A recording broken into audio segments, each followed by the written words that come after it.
তো এখানে আমাদের কিছু চিন্তা ভাবনা আছে যার পরিপ্রেক্ষিতে আমরা এই চেঞ্জগুলো এনেছি।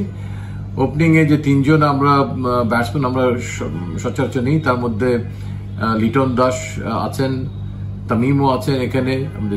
দেন আমরা সৌম্য সরকারের জায়গায় পারভেজ হোসেন ইমনকে এখানে আমরা ট্রাই করে দেখতে চাই।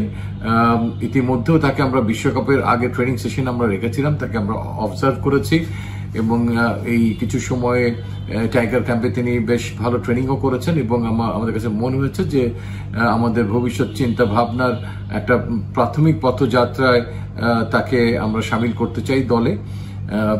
অ্যান্ড মিড অর্ডারে দ্য গ্রেট সাকিব আল হাসান তিনি ঘোষণা দিয়েছেন যে তিনি তার শেষ টি-20 ম্যাচটি খেলে ফেলেছেন। তো সেখানে খেলার জন্য আসলে ঠিক তার যে এক্সপিরিয়েন্স, তার যে পারফরমেন্স, তার কাছাকাছি রিপ্লেসমেন্ট আসলেই এই মুহূর্তে আমাদের কাছে না থাকলেও তার জায়গাটি ব্যাটিংয়ে যিনি খুব ভালোভাবে সামাল দিতে পারেন বলে আমরা মনে করি, সেরকম একটা রিপ্লেসমেন্ট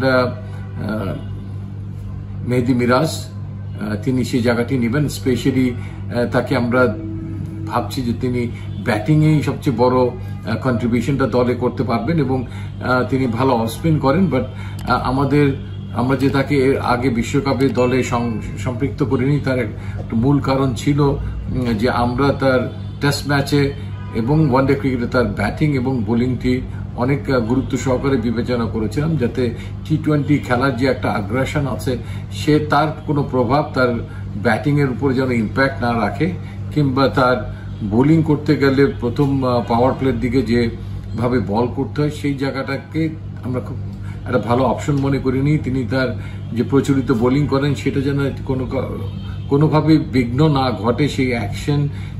এবং অনেক সময় আপনারা জানেন যে টি-20 ম্যাচে অনেক ভালো বল দেখা যায় যে মাঠের বাইরের থেকে ফিল্ডসম্যানদের ঘুরিয়ে আনতে হয়। তো এটা one of the main reason ছিল, যারা হয়তো ভাবছেন যে তাহলে বিশ্বকাপ দলে কেন ছিল না।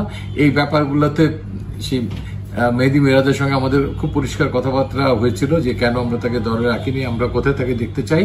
কিন্তু অনেক সময় অনেক অনাকাঙ্ক্ষিতভাবে অনেক সিচুয়েশন ঘটে যায়, যার পরিপ্রেক্ষিতে সেই জায়গাগুলোতে পূরণ করার জন্য তখন যাকে আমাদের কাছে সবচেয়ে যোগ্য মনে হয় তাকেই সেখানে এনে সেই ঘাটতিটা পূরণ করার চেষ্টা করা। আমার বিশ্বাস যে তিনি যেখানে ব্যাট করবেন সেখানে তিনি টি-20 ম্যাচের আলোকে বেশ কিছু বল যাতে পান, যাতে তাকে ঠিক ফিনিশারের রোলে না গিয়ে